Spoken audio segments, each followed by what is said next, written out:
Tapi kebanyakan kita hanya menganggap nikmat itu adalah harta. Kesehatan dianggap dia biasa aja gitu. Padahal orang itu siap mengeluarkan semua hartanya demi nikmat sehat. Saya ingat seorang kawan cerita di Jember ini, ada salah satu bos sakit dia. Sakit paru-paru, akhirnya dibawa ke Singapura. 2 pekan diobati di Singapura, habis 15 miliar. Pulang ke Jember tetap sakit, tapi bisa bernafas. Sebagian kita mungkin kerja sampai mati tidak pernah mengumpulkan uang 15 miliar, tidak pernah gitu loh. Sampai mati paling meninggalkan warisan cuma 2M, anggap. Banyak 2 miliar itu. Ini hanya 2 minggu sudah habis 15 miliar. Berarti nikmat sehat yang kita miliki jauh lebih besar daripada nikmat yang diberikan kepada orang kaya itu. Tapi lagi-lagi kita itu kurang bersyukur. Nikmatani, kata Nabi SAW. Ada 2 nikmat, maghbunun fihima katsirum minan nas, yang kebanyakan manusia lalai untuk mensyukurinya, tidak dianggap nikmat. Apa 2 nikmat itu? Sehat dan waktu luang. Pengangguran itu nikmat enggak? Loh, nikmat jamaah. Nikmat. Artinya orang itu nganggur, dia bisa hatam Al-Quran 3 hari sekali. Kalau sibuk kayak bapak, kalau antum di sini sibuk, sulit mau menghatamkan Al-Quran. Kadang-kala nunggu Ramadan baru hatam. Ditanya sama istrinya yang sudah punya istrinya, nah lihat masih muda-muda semua ini. Belum punya istri. Proses pencarian istri itu. Ada sebagian itu yang Ramadan baru golek Quran. Jadi Ramadan itu baru tanya, mana Qurannya? Tetapi ketika orang itu nganggur, jemaah, orang itu nganggur, ada banyak nikmat sebenarnya. Tapi dia beranggapan itu bukan nikmat lagi. Dan yang kedua tadi nikmat sehat ya. Kita dikasih sehat ini, alhamdulillah. Bisa sampai ke tempat ini, duduk di bawah. Apalagi yang muda-muda ini masih bebas makannya. Kalau yang tua sudah dikurangi nikmatnya. Yang di atas umur 40 tahun ke atas itu kalau mau makan sudah nggak pakai mulut lagi, sudah pakai otaknya. Dia perhitungkan ini. Iki kolesterol, minggir. Ini asam urat, minggir. Terus makan apa cuma? Itu dikurangi nikmatnya. Maka alhamdulillah kita bisa berkumpul di sini. Dan nikmat yang paling agung itu nikmat menuntut ilmu agama. Alhamdulillah nih, imigrasi atau kantor imigrasi memberikan kesempatan antum ndak golek duit toh. Sekali-kali golek ilmu gitu loh. Oh dulu saya belajar Ustaz. Kapan? SD. SD berapa jam belajar agama? 2. Oh lali sampai lali. 2 jam. SMP sama 2 jam. SMA 2 jam. Kuliah, yang kuliah 1 semester atau ada yang 2 semester. Setelah itu nggak ketemu sama agama, nggak ketemu lagi. Kapan ketemu agama lagi? Nikmati, disolati. Sebagian seperti itu ya. Maka alhamdulillah ketika dan kita tahu semangat pemerintah kita memang ya, ke depan ini ingin bagaimana ya karakter anak bangsa itu menjadi lebih baik. Yang tentunya salah satunya adalah dengan belajar agama ini ya. Maka semoga Allah Azza wa Jalla memberikan kepada kita ilmu yang bermanfaat, yang bisa kita amalkan dalam kehidupan ini. Allahumma salli wa sallim wa zid wa barik wa an'im ala abdika wa rasulika sayyidina wa maulana Muhammadin wa ala alihi wa ashabihi ajma'in. Ya Allah, semoga salawat dan salam senantiasa tercurahkan untuk baginda Nabi kita Muhammad sallallahu alaihi wasallam, untuk keluarga beliau, untuk istri-istri beliau, untuk putra-putri beliau, dan untuk seluruh sahabat Nabi. Semoga Allah meridhai kita bersama mereka. Amma ba'd, dia tema kita, jangan diperbudak dengan dunia. Memang kita melihat ya, orang kalau ke masjid sama ke tempat kerja lebih semangat kemana? Ke tempat kerja. Kadang-kala subuh tidak sembahyang, kerja tepat waktu. Ada yang subuh, alhamdulillah Ustaz, subuh walaupun telat-telat. Jam berapa sholat subuh? Tadi 6:30, alhamdulillah. Oh, subuh 6:30. Nah, alhamdulillah Ustaz, anak punya sohib tidak sembahyang Ustaz, anak masih sembahyang. Jadi dia membandingkan dalam urusan agama dengan yang lebih buruk. Kalau urusan dunia, dia membandingkan dirinya dengan yang lebih baik. Dilihat HP temannya, apa? iPhone 17. Wis tutuk jember iPhone 17. Ketika dia parkir motor, dia akan lihat apa? Motor-motor yang lebih bagus. Motor yang lebih jelek nggak dipandang sama dia. Ketika dia ngelihat rumah, dia lihat rumah yang lebih mewah. Rumah yang lebih jelek nggak dia pandang, karena dianggap orang ini tidak sukses.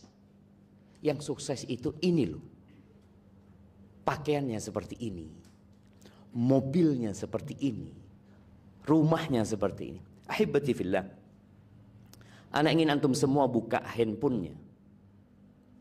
Buka handphonenya sama. Yang punya handphone, yang nggak punya nggak usah buka. Buka aplikasi Qur'annya. Yang sudah download, yang belum download, download dulu jemaah. Masuk Quran tidak on, apa HP-nya nggak ada aplikasi Quran, Quran terjemahan. Nah, buka surat Fatir, surat nomor 35, surat Fatir. Supaya paling tidak antum keluar dari sini ada yang dibawa gitu loh. Kemarin anak ikut pelatihan sertifikasi dosennya. Salah satu yang dibahas itu, orang lain itu sudah membaca dan menulis, Ustaz. Kita, bangsa Indonesia ini, masih ngomong mbek ngrungokno. Wes itu, lek kongkon ngomong, Allahu Akbar. Makanya kenapa kafe-kafe laris? Disediakan buat orang-orang ngomong mbek ngrungokno.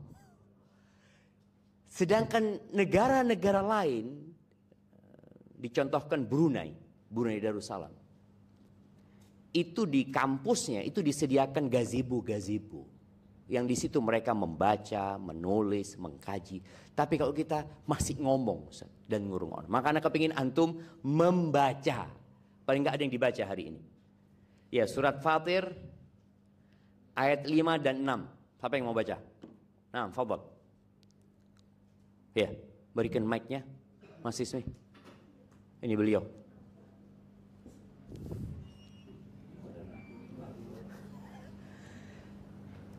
Bismillahirrahmanirrahim. Ya ayuhan nasu inna wa'dallahi haqqo. Haqqo qala nabulana. Fala naburana. Tagur. Taghurrannakumul hayatud dunya wa la yaghurrannakum billahil gharur. Artinya, wahai manusia, sesungguhnya janji Allah itu benar. Maka janganlah sekali-kali kehidupan dunia memberdayakan kamu, dan janganlah setan yang pandai menipu memperdayakan kamu tentang Allah. Ayat ke-6. Inna syaitana lakum aduwwan fattakhiduhu aduwwa innama yad'u hizbahu liyakunu min ashabis sa'ir. Sesungguhnya setan itu musuh bagimu, maka perlakukanlah dia sebagai musuh.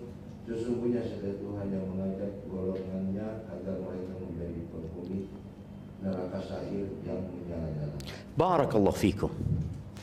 Ya, kalau antum semua pulang bawa 2 ayat ini sudah cukup. Allah mengatakan ya ayyuhan nas, wahai umat manusia. Kita tahu manusia itu bukan penduduk bumi. Kita itu bukan penduduk bumi. Maka jangan tertipu dengan bumi ini. Ketika Allah menciptakan Nabi Adam, di mana diletakkan? Di surga. Dan Allah mempersilahkan Nabi Adam untuk menikmati semua yang di surga. Yang dilarang cuma satu saja yang dilarang. Tapi ternyata memang yang menghalangi manusia dalam perjalanan menuju kepada Allah itu ada 4 hal. Yang pertama yang kita baca tadi ayatnya, dunia. Yang kedua adalah setan. Yang ketiga adalah nafsu. Nafsu itu jiwa. Yang keempat adalah hawa. Kecenderungan manusia. Yang akhirnya nggak nyampe dia ke surga lagi. Allah turunkan Nabi Adam dari surga ke muka bumi ini. Lalu kata Allah, fa imma ya'tiyannakum minni huda. Apabila datang kepada kalian petunjuk dari aku, petunjuk untuk pulang. Jadi kita udah dikasih peta sama Allah. Ini peta kalau diikutin, ya seperti kita sekarang ada aplikasi Google Map. Walaupun kadang-kadang menyesatkan. Ya. Tapi Allah turunkan petunjuk Al-Quranul Azim ini. Fa imma ya'tiyannakum minni huda famanittaba'a hudaya fala yadhillu wa la yashqa. Barang siapa yang mengikuti petunjukku, maka dia akan selamat dari 2 perkara. Kesesatan dan kesengsaraan. Allah turunkan Al-Quran.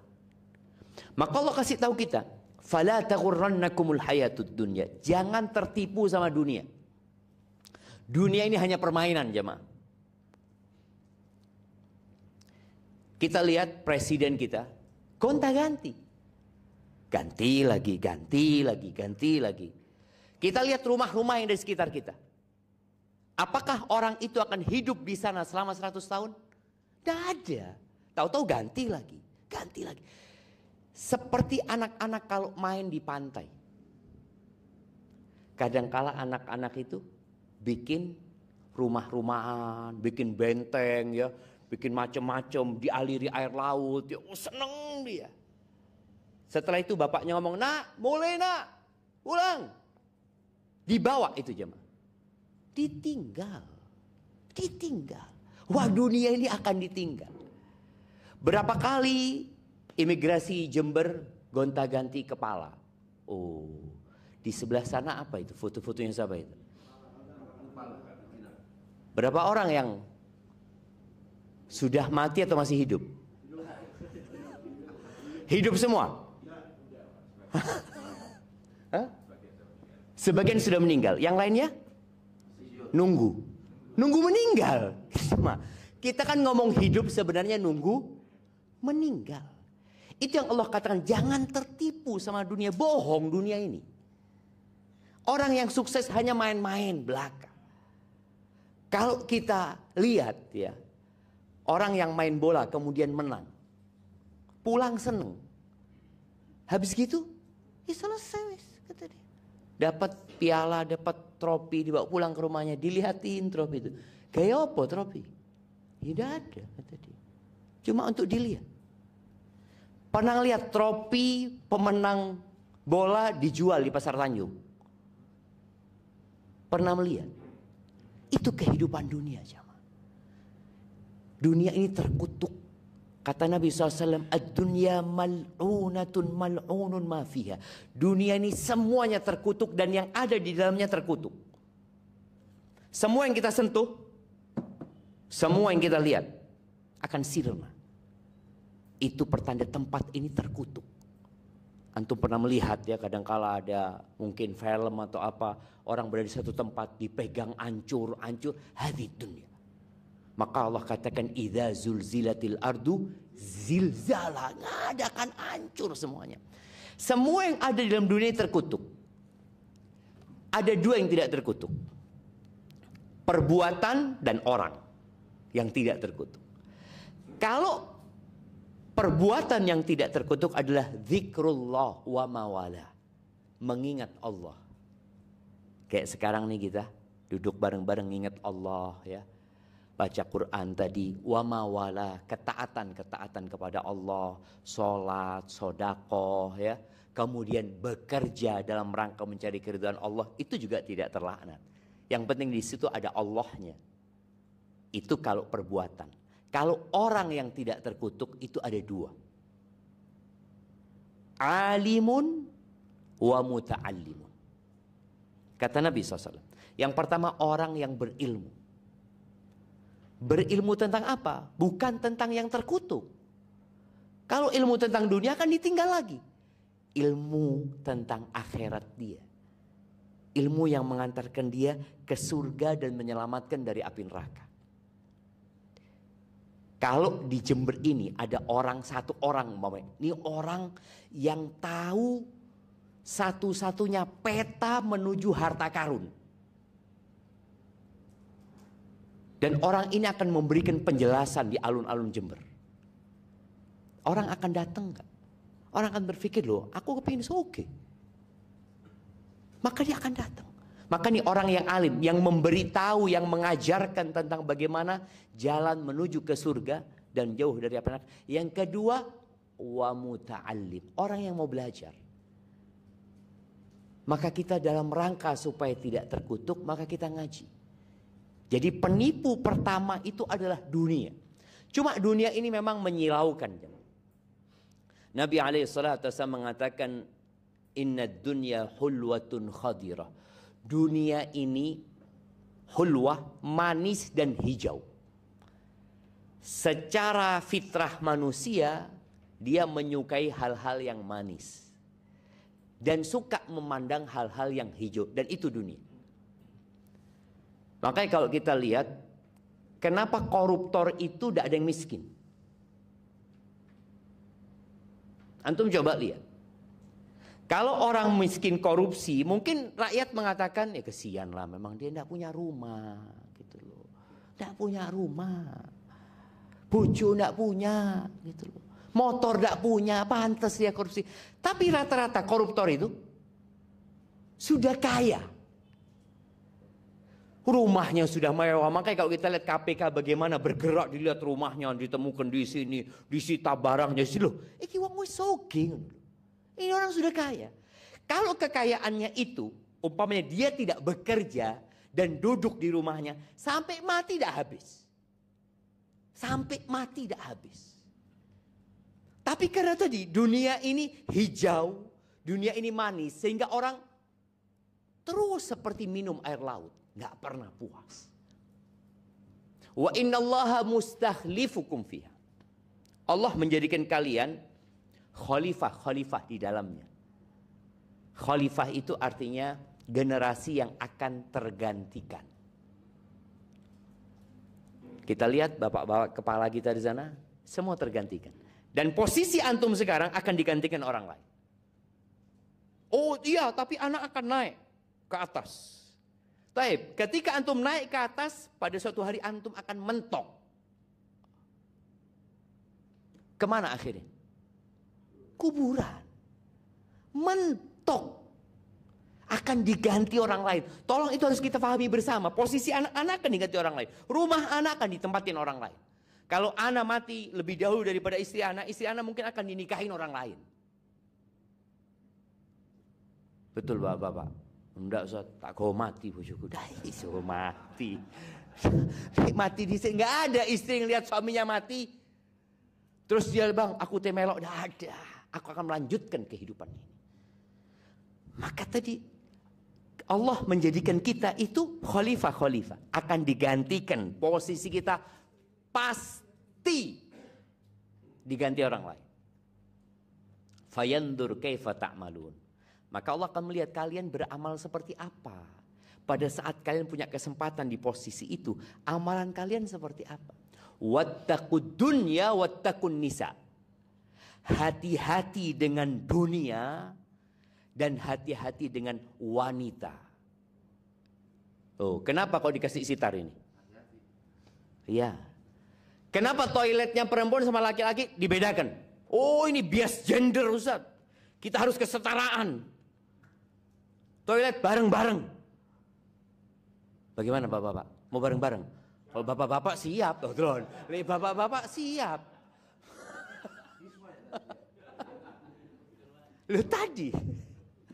Wattaqud dunya wattaqun nisa. Hati-hati sama dunia, hati-hati sama perempuan.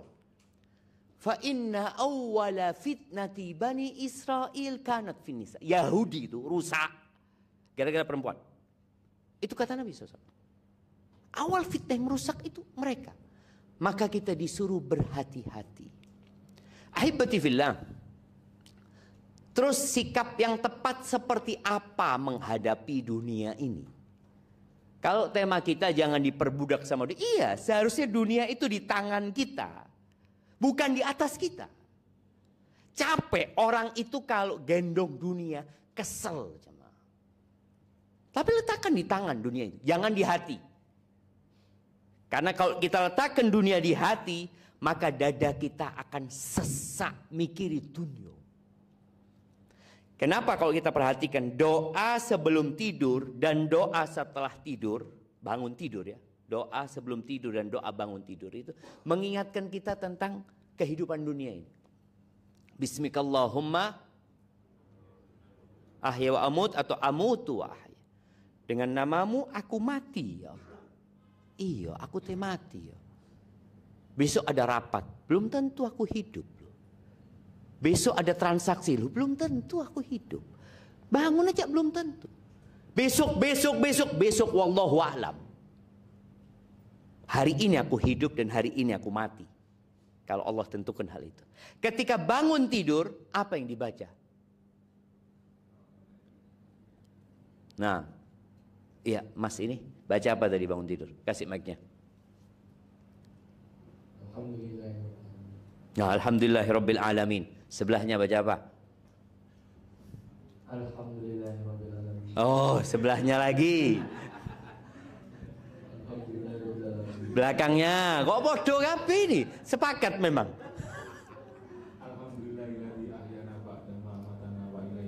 Masya Allah. Iku dungone. Jadi doanya itu betul, alhamdulillah. Tapi alhamdulillahirabbil alamin betul. Kita bersyukur kepada Allah Azza wa Jalla, memuji Allah. Tapi ada yang berkaitan dengan hidup kita. Alhamdulillahilladzi ahyani atau ahyana ba'dama amatana wa ilaihin nusyur. Segala puji bagi Allah yang telah membangkitkan kami, menghidupkan kami setelah mematikan kami, dan kepada Allah kami akan dihimpun. Aku mati ya. Supaya ketika antum nih teman-teman berangkat ke tempat kerja tahu aku kita mati. Kenapa aku harus ngejar karir, ngejar pangkat, ngejar ini yang semuanya akan ditinggal, dan sebelum aku lahir semuanya sudah dicatat. 2. Semuanya akan ditinggal dan semuanya sebelum aku lahir sudah dicatat. Terus kenapa kita capek-capek? Itulah dunia yang membuat orang tertipu, dan Allah mengatakan fala tahurrannakumul hayatud dunya. Jangan kalian diperdaya oleh kehidupan dunia ini. Dunia ini seperti perempuan tua renta, ajuz, perempuan tua renta yang di make up oleh Moa. Apa Moa? Make up artis itu. Iya, antum pernah ngelihat? Ada sebagian yang sama istrinya lupa. Dia lihat, bojone sapa itu? Lali Mas. Karena dia di make up sama Moa. Berapa banyak orang yang tua, hitam, yang nggak cantik, di make up itu jadi glowing. Pertanyaannya, berapa lama dia glowing? Sebentar, habis gini dihapus. Ketika dihapus, Oh kayak gini, na'udzubillah. Ini rahim ternyata. Itulah dunia. Kita akan mengatakan na'udzubillah minad dunya al-fatinah. Ternyata aku tertipu dengan kehidupan dunia. Tapi sudah selesai. Itu akan terjadi kapan? Tatkala kita mati. Baru akan sadar. Maka kalau bicara bagaimana menyikapi dunia yang menipu ini, Nabi alaihi salatu wassalam pernah menepuk pundaknya Abdullah bin Umar. Tepuk. Lalu beliau mengatakan, kun fid dunya ka'annaka gharibun au abiru sabil. Jadilah engkau di dunia ini seperti orang asing. Orang asing, antum ini di sini ngurusin orang asing. Berapa lama izin tinggalnya? Apa ada istilah yang 5 tahun, kitas, terus mati? Oh enggak sih, belum ada proses untuk mati. Iya. Kita lihat orang asing itu adalah orang yang dia nggak akan tinggal menetap di tempat indah. Saya cuma sebentar. Apalagi kalau turis yang hanya visanya 4 bulan umpamanya. Dia tahu saya cuma 4 bulan, nggak kepingin punya rumah apa. Antum kan banyak duitnya. Buat apa saya punya rumah di Jember? Saya ini turis. Nih izin tinggal saya cuma 4 bulan. Nggak kepingin beli mobil. Loh, buat apa beli mobil? Saya sewa aja. Rumah ngontrak kata dia. Motor ngontrak aja sewa kata dia. Itu yang 4 bulan. Yang 1 bulan apalagi? Apalagi cuma 7 hari. Jemaah haji Indonesia yang berangkat haji berapa lama di sana? 40 hari ya. Kalau antum nyambangi jemaah haji, tanyai, Pak, enggak beli rumah di Mekah sana? Kira-kira antum enggak disawat bi gelas? Ya apa? Aku di Perak petang puluh dino tuh koma. Ya enggak lah di hotel di sana kata dia. Loh iya. Di Madinah 8 hari. Enggak tuh koma di Madinah. Astagfirullahaladzim. Mikir lu. Cuma ulung dino. Kita di dunia itu tidak sampai sehari ya. Oh iso. Makanya Allah katakan nanti ketika hari kiamat, ka'annahum yauma yarawnaha lam yalbathu illa 'ashiyatan aw duhaha. Nanti ketika kiamat terjadi, orang akan tahu ternyata hidupan dunia itu cuma ya sore atau pagi. Enggak sampai sehari. Dan memang 1 hari di akhirat itu seperti 1000 tahun. Kata Allah Azza wa Jalla. Kalau untuk baca Al-Quran, Allah mengatakan, wa inna yauman 'inda rabbika ka'alfi sanatin mimma ta'udun. 1 hari di sisi Tuhanmu seperti 1000 tahun perhitungan manusia. Siapa yang hidup 1000 tahun? Makanya Nabi SAW ketika beliau tidur di atas tikar ya. Kemudian tikarnya itu membekas di lambung Nabi SAW. Ada garis-garisnya. Ini bedanya kasur kita sama kasur Nabi SAW. Kalau kasur kita bangun membekas kita. Jadi ada bekasnya manusia di atas. Tapi kalau kasur Nabi SAW itu membekas di tubuh Nabi SAW. Umar nangis. Ngelihat orang yang paling dicintai Allah. Orang terbaik yang pernah menginjakkan kakinya di muka bumi ini. Hidup susah gitu. Lalu Umar mengatakan, ya Rasulullah. Kaisar wa Kisra. Kaisar Romawi dan Kisra itu sebutan Raja Persia. Mereka hidup bergelimangan harta dalam kemewahan, dalam kenyamanan. Wa anta ya Rasulullah. Dan engkau seperti ini. Engkau utusan Allah. Apa kata Nabi SAW? Ya Umar. Mali walid dunya. Apa urusanku sama dunia ini? Innama mathali wa mathalud dunya karakibin. Istadhalla tahta syajaratin thumma raha wa tarakaha. Permisalan aku dengan dunia ini adalah seperti seorang pengendara. Seorang musafir yang naik ontanya atau naik kudanya, dia berhenti di rest area di bawah pohon istirahat singgah sebentar. Thumma raha wa tarakaha. Kemudian musafir itu akan pergi meninggalkan pohon itu selama-lamanya. Taib. Apakah memang benar seperti itu? Coba kita hitung. Nabi SAW hidup di dunia ini, di atas bumi ini berapa tahun? 63. Taib. Hidup di alam barzakh sana berapa tahun sampai hari ini? Hitung jemaah. 1400 berapa? Betul. 1400 berapa? Jemaah. Nabi SAW meninggal 12 Rabiul Awal tahun 11 Hijriah. Sekarang tahun 1447. Berarti beliau di alam barzakh, di perutnya bumi ini selama 1436. Bisa dibayangin? Betul sebentar. Fir'aun. Kalau antum baca sejarah Fir'aun, Fir'aunnya Nabi Musa, artinya Fir'aun yang berjumpa dengan Nabi. Karena Fir'aun ini sebutan buat raja Mesir. Kaisar sebutan buat raja Romawi.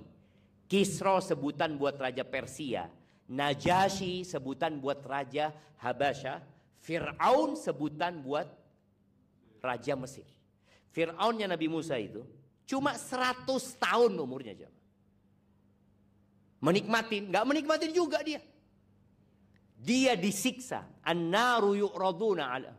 Nah, an-naru yu'raduna ala. Mereka ditampal ke apa? Dipaparkan neraka kepada mereka sejak mati. Itu sampai hari kiamat. Dan sudah lebih 3000 tahun. Maka sebentar. Tadi kalau menyikapi dunia ini, sikapilah tadi seperti gharib, orang asing. Yang cuma sebentar. Atau yang lebih tepat, au abiru sabil. Abiru sabil ini mungkin tepatnya diterjemahkan orang yang sedang transit. Orang asing itu kadangkala seneng akhirnya menetap. Orang asing itu, dia tahu dia dapat izin tinggal cuma 1 tahun ya. Tapi kadang-kala dia senang ngurus bagaimana supaya Anda bisa tetap di sini. Yang lebih tepat engkau menjadi orang yang transit. Ketika jemaah umroh ya, teman-teman mungkin berangkat umroh ya, Jakarta, Dubai, Mekah, Jeddah ya. Jakarta, Dubai, Jeddah. Disebutkan di Dubai kita hanya akan berhenti 12 jam. Biasanya boleh keluar dari bandara. Ngelihat Burj Khalifah ya. Waduh. Kepingin tinggal di sini. Kata tour leadernya, Mas, jam 12 kita berangkat. Berangkat lagi ke mall ya. Lihat Ferrari dijejer di sana. Ya Allah, kepingin satu anak. Mas, kita mau berangkat. Kita mau berangkat. Maka kita orang yang transit itu selalu sering melihat jam. Terus dia berhenti dengar suara juga. Pesawat ini, oh bukan. Pesawat ini, oh bukan. Itu orang transit. Kenapa? Karena dia takut waktunya berangkat dia nggak ada di situ. Akhirnya ketinggalan pesawat. Ruwet urusannya. Makanya kita sering di dunia ini dengar.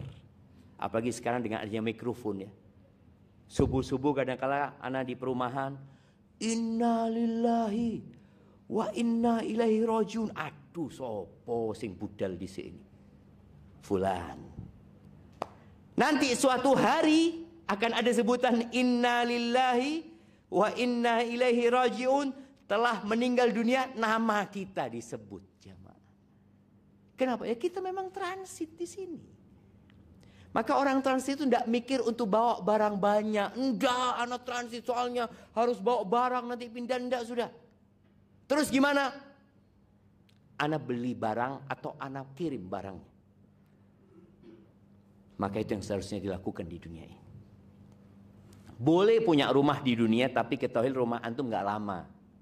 Motor antum akan ditinggal. Bagaimana antum punya motor di sana? Bagaimana antum punya rumah di sana? Ada seorang ayah.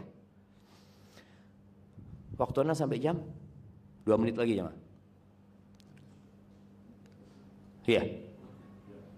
Ada seorang ayah di Solo. Ana diceritai sama orang tua di Bondowoso. Ayah ini setiap beli sesuatu selalu dia beli 2. Sampai uang belanja di rumahnya 2. Kalau sebulan habis 5 juta, 5 juta dikasihkan ke istrinya, 5 juta dikasihkan ke pesantren atau ke anak yatim. Beli baju selalu 2 dia. Buat dia dan buat orang. Sampai beli mobil 2 aja. Anaknya protes ketika beli mobil. Ayah beli mobil. Oke lah kalau baju 2, makanan 2, oke. Kalau mobil, ya mungkin anak-anaknya lah dikasihkan. Jangan dikasihkan orang gitu, seperti itu.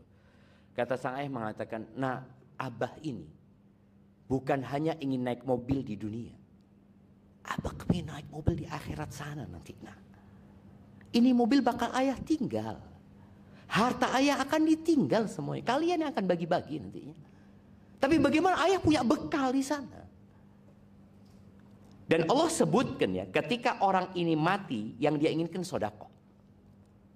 Hatta idza jaa ahadahumul maut. Allah mengatakan wa anfiqu mimma razaqnakum min qabli an ya'tiya ahadakumul maut fayaqula rabbi laula akhartani ila ajalin qarib. Orang itu akan mengatakan wahai Rabbku, undur umurku sedikit saja. Dia kepingin apa? Fa as-saddaq, aku kepingin sedekah. Maka di antara cara kita itu untuk menghadapi dunia ini, perbanyak sedekah dari hasil yang baik. Setiap dapat gaji, pikirno omanya ana di akhirat. Istri loh, ana kepingin punya istri juga di akhirat gitu loh. Bukan cuma di dunia. Ini yang bujangan-bujangan. Bagaimana antum berusaha untuk memperbanyak sedekah? Dan usahakan bicara sedekah ini sudah punya perjanjian sama diri kita. Contohnya, pokoknya anak akan sedekahkan 10% gaji anak. Bukan zakat ya. Kalau zakat 2,5% dan itu setiap tahun. Setahun sekali baru wajib zakat. Tapi ini sedekah. Gajinya 2 juta, 200.000 anak sedekahkan. Saya bukan sedekah, nabung ya mah. Bicara sedekah kan kita berpikir hilang uang. Enggak hilang. Maka usahakan seperti rutin, lama-kelamaan kecintaan kepada dunia itu akan luntur. Kita akan berpikir seharusnya sedekahnya lebih banyak. Kenapa? Karena anak akan ke sana. Semakin tua umurnya, iya ya. Anak belum punya rumah di sana. Kalau pengen punya rumah di surga, salah satunya adalah membangun masjid. Sedekah masjid 2.000. Beli pulsa tiap hari, entah berapa dia lakukan. Barakallahu fiik, itu yang dapat Anda sampaikan. Jangan tertipu dengan kehidupan dunia.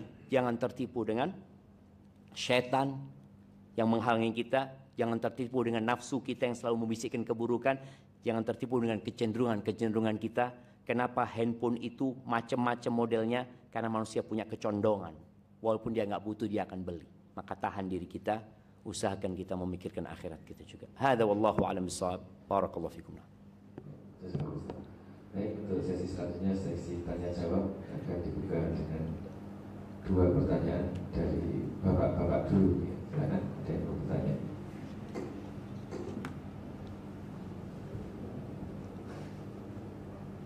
Mas Rizky, kayaknya mau tanya Mas Rizky. Mas Ikirin kayaknya mau ada yang ditanyakan. Silakan. Itu. Mas. Assalamualaikum Ustaz. Waalaikumsalam warahmatullahi wabarakatuh. Nama saya Dika. Ingin bertanya. Tafadhal Mas Dika. Mas Alhamdulillah Ustaz. Jika kita dihadapkan pada pilihan tentang dunia, barang-barang konsumtif atau yang kita butuhkan, ada 2 pilihan. Kita bisa beli dengan fungsi yang sama. Semisal yang dicontohkan Ustaz tadi, handphone. Lebih bijak mana? Handphone yang dengan harga yang murah, itu fungsinya sudah terwakilkan namun daya tahannya kualitasnya biasa saja. Dengan yang harga lebih mahal, lebih gengsi otomatis, tapi memang fungsinya dia berjalan lebih lama daripada handphone yang murah ini. Mengingat kita nggak tahu umur kita ataukah sampai besok saja, atau bahkan besok sudah tidak ada umur. Masya Allah, Masya Allah. Barakallahu fiik ya. Ya, pertanyaan yang menarik jemaah. Apalagi dengan kondisi ekonomi yang tidak sedang baik-baik saja kata jemaah. Kalau bicara manusia itu punya kebutuhan dan punya keinginan. Kalau bicara kebutuhan terbatas, keinginan tidak terbatas. Kalau bicara baju, ibu-ibu butuh baju berapa? Nah, 2. Satu dipakai, satu untuk ganti. Tapi kalau keinginan, ya bisa 2-3 lemari. Sudah full 4 lemari, 5 sampai seperti itu. Bicara handphone tadi. Innallaha jamilun yuhibbul jamal. Allah itu maha indah dan Allah cinta dengan keindahan. Jadi tatkala seorang baju, handphone, dia boleh beli handphone yang mahal, yang bagus, umpamanya, tapi tidak berlebih-lebihan. Karena hitungan berlebih-lebihan ini tergantung sama orangnya. Umpamanya, orang yang sudah kredit umpamanya, utang, ini sudah bisa disebut berlebih-lebihan. Kok nggak mampu gitu loh. Ana pernah ketemu sama orang di Medina, keluar dari Masjid Nabawi, jamnya hilang. Jamnya itu ada yang ngambil ketika berdesak-desakan di pintu masjid. Terus dia, ya Allah, jam mana? Berapa harganya jamnya bang? Ana tanya gitu. Enggak Ustaz, enggak mahal Ustaz. Ayo bang, Ana ingin tahu berapa? Enggak, cuma 200 juta. Dia bilang enggak mahal. Ternyata setelah ngobrol Ana makan malam sama dia itu punya pelabuhan di Kalimantan. Yang sehari itu 500 juta. Jadi 200 juta itu mahal apa murah? Murah jemaah buat dia. Maka kembali kepada orangnya. Kadang-kala buat orang itu berlebih-lebihan dia. Kenapa? Dia tidak mampu. Itu loh motor. Kredit dia. Dia mampunya 3 juta. Bisa nggak kita beli motor 3 juta? Bisa nggak jemaah? Tapi dia beli yang 35 juta. Karena mengikuti nafsu tadi.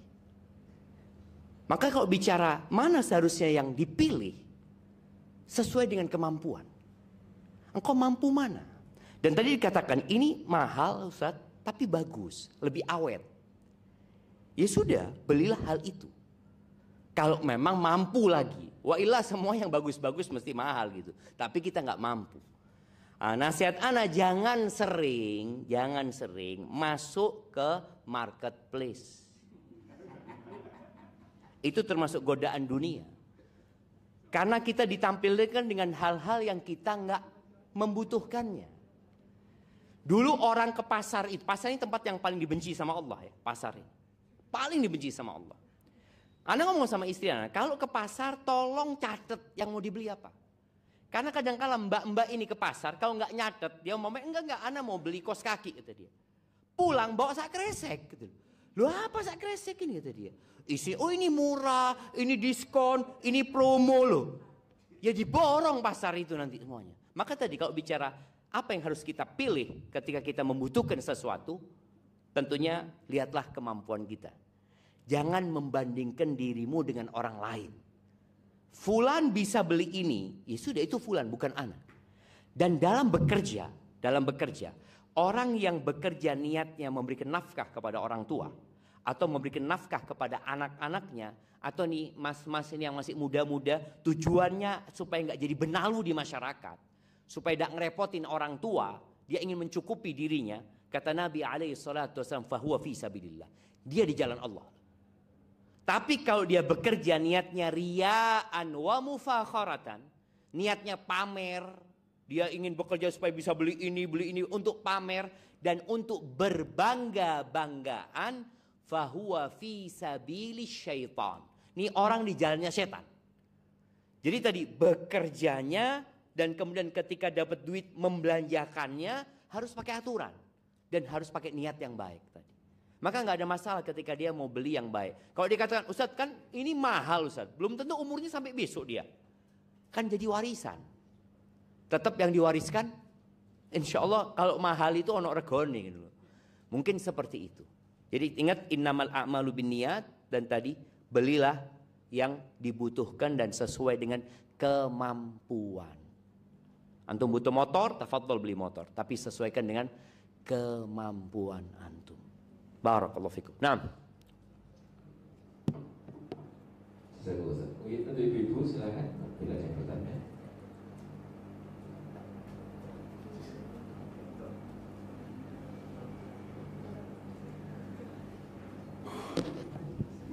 Iya, monggo ibu-ibu.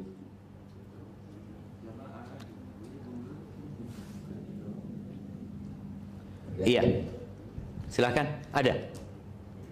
Monggo mic-nya udah dikasih kan?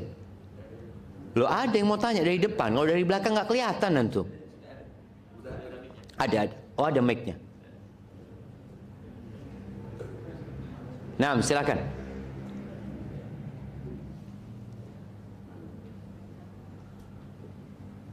Oh, tidak rebutan mic mereka. Nah, silakan, ini ada yang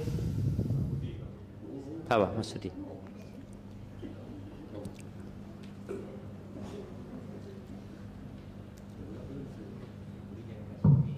Assalamualaikum Ustaz. Waalaikumsalam warahmatullahi Nama saya Isma. Nah, saya ingin bertanya Ustaz. Jadi saya pernah mendengar ceramah Ustaz bahwasanya sedekah paling utama itu adalah kepada keluarga. Sedangkan faktanya di lapangan itu Ustaz ya, kadang sedekah kepada keluarga itu dianggap hal yang gak wow Ustaz.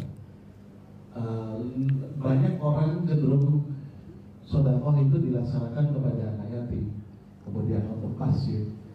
Saya sampai punya pandangan saya sendiri bahwasanya sedekah orang lain itu memang terkesan lebih wow karena orang lain pasti akan berterima kasih. Ada ucapan yang jelas, wah perlu terima kasih, ditunggangi dan lain-lain. Sedangkan pada keluarga itu terkesan biasa saja, nah. memang kewajiban. Nah, seperti yang dijelaskan Ustaz tadi bahwasanya ketika kita anak yatim, bapak ini menyediakan membagi hartanya jadi dua, beli ini dua. Akhirnya anaknya protes Ustaz. Kalau demikian kan jadinya, kalau saya pandang saya Ustaz ya, kalau bapak pengen ke sana, itu kan seakan-akan Pak, kok lagi udah anakmu, kok lagi bapak tuh kasih pengennya sanggup deh akhirat itu Ustaz ya. Bahwasanya ini juga ada kaitan dengan sedekah yang paling utama daripada keluarga dan Ustaz. Jadi saya mau penjelasannya bagaimana mendidikan mental dan memberikan pemahaman kepada keluarga. Itu adalah hal yang baik. Tidak hanya sedekah kepada keluarga, tapi juga beliau. Ya, masya Allah, barakallahu fiik. Nah, jamaah, jadi memang ada orang yang levelnya masih biasa-biasa saja. Biasanya pertanyaannya itu, amalan apa yang harus saya kerjakan? Tapi levelnya naik itu, dia akan menanyakan mana yang lebih utama. Maka kalau kita lihat para sahabat itu, pertanyaannya sudah seperti yang ditanyakan tadi. Mana yang lebih utama sekarang? Sedekah kepada fulan atau fulan? Bukan bicara sedekahnya, dia sudah sedekah, tapi ingin mendapatkan keutamaan yang lebih sekarang. Ketika ada seorang sahabat mengatakan, ya Rasulullah indi dinar, aku punya 1 dinar. Aku punya 1 dinar. Kata Nabi SAW, anfiqhu ala nafsik. Sudah engkau infakkan kepada dirimu. 1 dinar itu engkau pakai buat engkau, untuk biaya hidupmu. Kata. Wa indi dinarun akhar. Kata, aku punya 1 lagi dinar. Infakkan kepada keluargamu. Jadi memang ketika orang mau infak itu, jangan sampai yang wajib ditinggalkan. Ingin mendapatkan fadilah ya. Karena perbuatan itu ada yang sunnah, ada yang wajib. Jadi ketika yang wajib sudah dilaksanakan, dia kepada istrinya dikasih nafkah yang cukup ya. Jangan sampai dia sedekah keluar, istrinya nggak dicukupin, anaknya nggak dicukupin. Ini zalim namanya. Karena memang tadi disebutkan kalau sedekah di luar itu, masya Allah, syukronnya itu sampai setahun gitu loh. Kita kalau ke keluarga perasa ini bang. Jadi kadang-kala itu memang bedanya di hati nanti kitanya. Jadi mana yang lebih utama? Yang wajib lebih utama. Kemudian keluarga lebih utama. Umpamanya gini.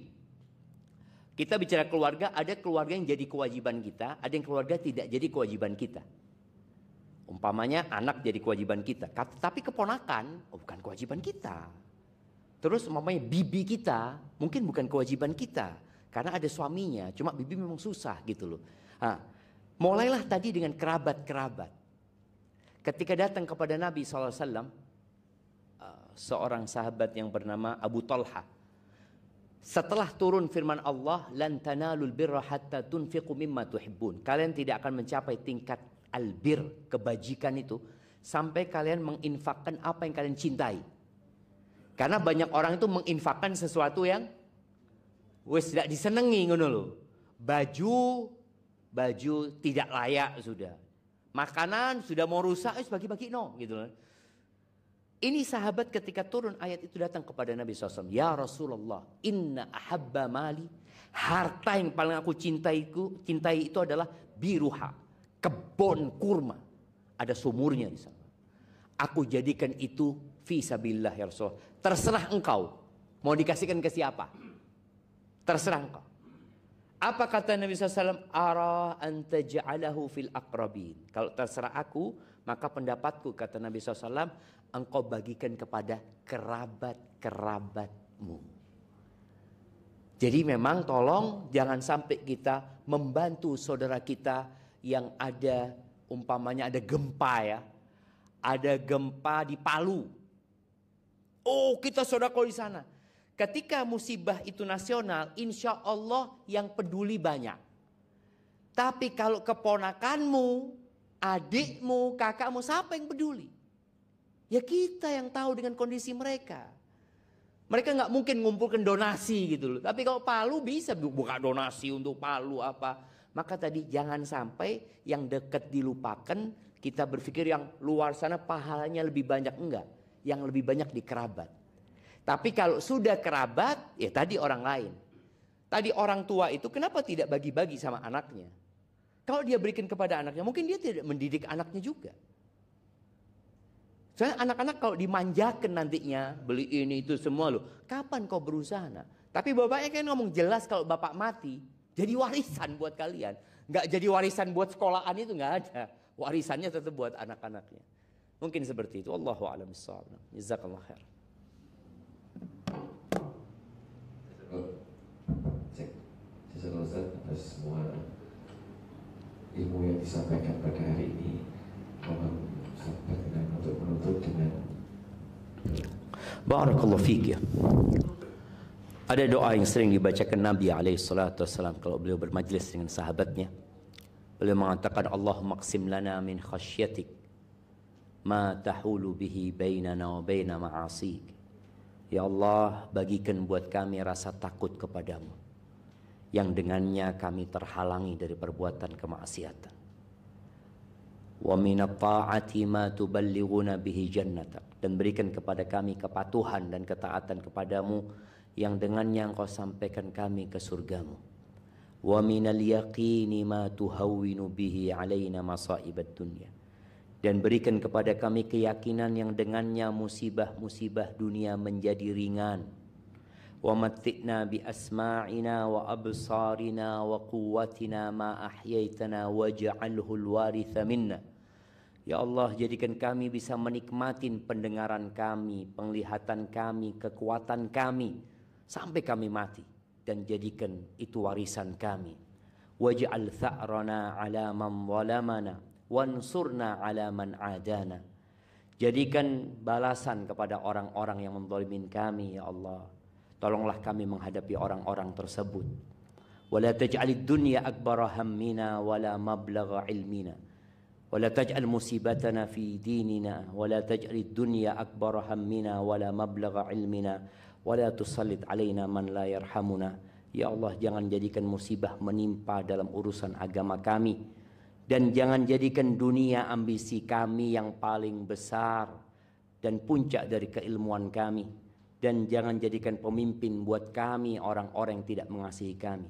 Rabbana atina fid dunya hasanah wa fil akhirati hasanah wa qina adzabannar. Wa subhana rabbika rabbil izzati amma yasifun wa salamun alal mursalin walhamdulillahi rabbil alamin. Assalamualaikum warahmatullahi wabarakatuh. Waalaikumsalam warahmatullahi wabarakatuh. Alhamdulillah setelah selesai kajian hari ini, semoga Allah memberikan sebuah pahala atas kehadiran kita di kajian ini. Semoga Allah menjadikan kita menjadi pribadi yang lebih baik. Bersama-sama kita tutup dengan doa kafaratul majlis. Subhanallah yang tiga. Astaghfirullah wa atubu ilaih. Assalamualaikum warahmatullahi wabarakatuh. Waalaikumsalam warahmatullahi wabarakatuh.